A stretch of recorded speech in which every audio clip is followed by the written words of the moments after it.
तिवारी, श्रमिक +2 high school तोपापिंड्रा, Ramgarh जिले के अंतर्गत चलने वाले लॉकडाउन ई पाठशाला में मैं आप सभी बच्चों का स्वागत करता हूं। हम लोग भौतिकी विषय 12वीं क्लास के भौतिकी विषय के टॉपिक्स को डिस्कस कर रहे हैं।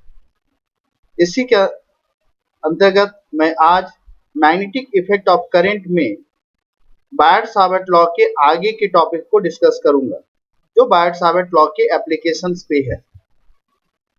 सबसे पहले हमें मैग्नेटिक फील्ड निकालना सीखना है किसी स्ट्रेट वायर के कारण, जिस स्ट्रेट वायर में करंट फ्लो करता है। इसके लिए हम एक वायर ले रहे हैं, जिस वायर में करंट I फ्लो कर रहा है। हमको पॉइंट P के पास मैग्नेटिक फील्ड निकालना है। इसके लिए हम एक छोटा सा करंट एलिमेंट लिए dl।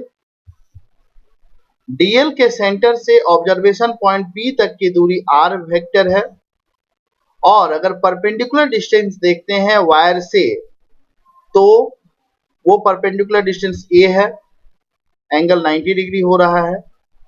अगर हम लोग लेंथ देखना चाहते हैं, जो परपेंडिकुलर डिस्टेंस जहां पर आया था वहां का l है distance centre from current element से।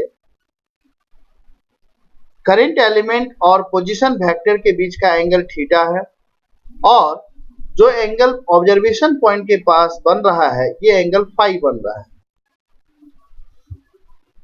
इसके बाद नीचे की तरफ ये इनफाइनाइट लेंथ का वायर है, तो उसके लिए एंगल हम φ1 ले लिया, और ऊपर एकदम टॉप मोस्ट पोजीशन से देखेंगे तो एंगल φ2 हो जाएगा। मैग्नेटिक फील्ड यहाँ पर अंदर की तरफ होगा, हम राइट हैंड थंब रूल से निकाले हैं। अगर हम बायट-सावर्ट लॉ लगाते हैं तो मैग्नेटिक फील्ड का वैल्यू जो होगा वो होगा μ0/4 pi I sin theta by r square. अगर हम लोग इस डायग्राम को देखते हैं, इस ट्रायंगल में देखते हैं, ठीक है, जो राइट एंगल ट्रायंगल बन रहा है, तो साइन थीटा होगा perpendicular a by hypotenuse r, और कॉस फाई होगा, फाई ये छोटा सा एंगल है, base a by hypotenuse r। यानी कि साइन थीटा की जगह हम a बाय r लिख सकते हैं, या a बाय r की जगह हम कॉस फाई लिख सकते हैं, या सीधा सीधा साइन थीटा की जगह हम क्या लिख सकते हैं, कॉस फाई लिख सकते हैं, और r की जगह हम a बाय कॉस फाई लिख सकते हैं। इसी तरीके से टेन फाई होगा perpendicular l by a, l हो सकता है a टेन फाई। अगर हम डिफरेंशिएट कर देंगे तो l का डिफरेंशिएशन dl हो जाएगा, टेन फाई का differentiation sec square phi d phi हो जाएगा। ये सारा वैल्यू को अगर हम dv वाले एक्सप्रेशन में, इस एक्सप्रेशन में सब्स्टिट्यूट करते हैं, ये सारा वैल्यूज को, तो हमें क्या मिलेगा, r का वैल्यू पुट करना है हमें dl का, और साइन थीटा की जगह हमें cos फाई लिखना है, तो हमें मिलेगा μ0/4 pi I cos phi d phi by a। अब अगर हमको टोटल मैग्नेटिक फील्ड निकालना है पॉइंट P के पास, इस पूरे वायर के लिए जो एंगल φ1 और φ2 बना रहा है, तो हमको इसको इंटीग्रेट करना पड़ेगा। इंटीग्रेट हम कहां से कहां तक लेक करेंगे, लिमिट हमको कहां से कहां तक देना होगा, -φ1 से φ2 तक। तो आपको समझना पड़ेगा ये -φ1 क्यों ले रहे हैं, क्योंकि φ1 जो है उसको नेगेटिव इसलिए ले रहे हैं क्योंकि वो एंटी क्लॉकवाइज डायरेक्शन में है, और एंटी क्लॉकवाइज डायरेक्शन के एंगल को हम लोग नेगेटिव लेते हैं। वैल्यू पुट कर देंगे -φ1 से φ2 तक। सारा वैल्यू पुट करने के बाद जब हम इंटीग्रेट करेंगे cos फाई डी फाई का इंटीग्रेशन, लिमिट पुट कर देंगे, उसके बाद मिलेगा μ0 I sin φ1 plus sin φ2 by 4 pi a। याद रखिएगा, यहाँ cos फाई का इंटीग्रेशन हम किए, माइनस sin फाई मिला, ठीक है, सॉरी cos फाई का इंटीग्रेशन किए, sin फाई मिला, और हम लिमिट पुट किए हैं, माइनस नहीं sin फाई मिलेगा। इसके बाद अगर ये वायर बहुत लंबा हो जाए, इनफिनाइट लेंथ का वायर हो जाए, ठीक है, तो वैसी स्थिति में हम φ1 और φ2 को नियरली इक्वल्स टू 90 डिग्री लिख सकते हैं। तो अगर sin φ1 sin 91 हो गया, अगेन sin 91 हो गया, तो हमारा एक्सप्रेशन हो जाएगा μ0 2i बाई 4 पाई a, या μ0 i by 2 pi a। Direction के लिए हम लोग right hand screw rule, right hand thumb rule लगा सकते हैं। और एक और बात ध्यान रखना है, डायरेक्शन हमेशा dl जो करंट एलिमेंट है और r पोजीशन वेक्टर के परपेंडिकुलर होगा। आप इसको और अच्छे से याद कर सकते हैं, आप राइट हैंड का अपना ऐसे हैंड को निकाल के दिखा दीजिए, ठीक है, इसमें ये करंट का डायरेक्शन है, थंब करंट का डायरेक्शन है, और ये जो बाकी की चार उंगलियां हैं वो अगर ऑब्जर्वेशन पॉइंट की तरफ इंडिकेट कर रही है, किधर ऑब्जर्वेशन पॉइंट है, ऊपर में है, तो यहाँ पर मैग्नेटिक फील्ड जो ये पाम है वो डायरेक्शन बताएगा, अंदर की तरफ बताएगा। ठीक है, तो it is perpendicular to the plane of the diagram and entering into the plane at point P. अगर हम ग्राफ बनाते हैं दोनों साइड के लिए तो ग्राफ इस तरह से बनेगा, नजदीक में मैग्नेटिक फील्ड बहुत ज्यादा होगा, जैसे जैसे आगे हम बढ़ेंगे बहुत तेजी से मैग्नेटिक फील्ड घटेगा और इन्फिनिटी में जाकर के जीरो हो जाएगा।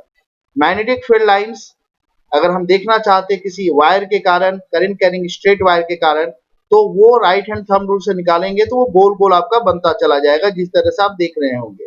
अगर यहीं पर करंट का डायरेक्शन ऊपर से नीचे हो जाता, ठीक है, तो मैग्नेटिक फील्ड का डायरेक्शन जो होता वो चेंज कर जाता। पहले अगर एंटी क्लॉकवाइज था नीचे से ऊपर जाने में, ऊपर से नीचे आने में क्लॉकवाइज हो जाएगा।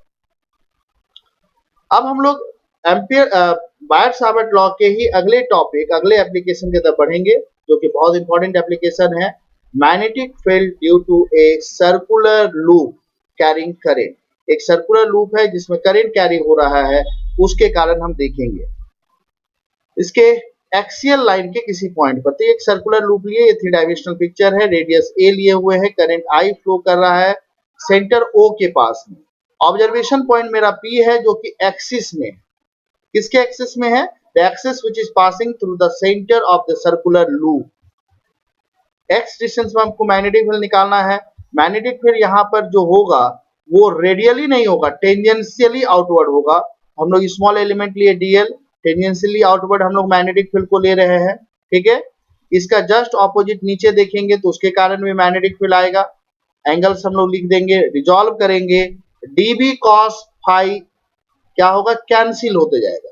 और जितना छोटा छोटा एलिमेंट लेंगे, सभी छोटे छोटे एलिमेंट्स के कारण डीबी साइन फाई जो है वो ऐड होता चला जाएगा और total magnetic field along the axis ही रहेगा। ठीक है, the plane of the coil is considered perpendicular to the plane of the diagram such that the direction of magnetic field can be visualised on the plane of the diagram, जैसा हम आपको बता चुके थे।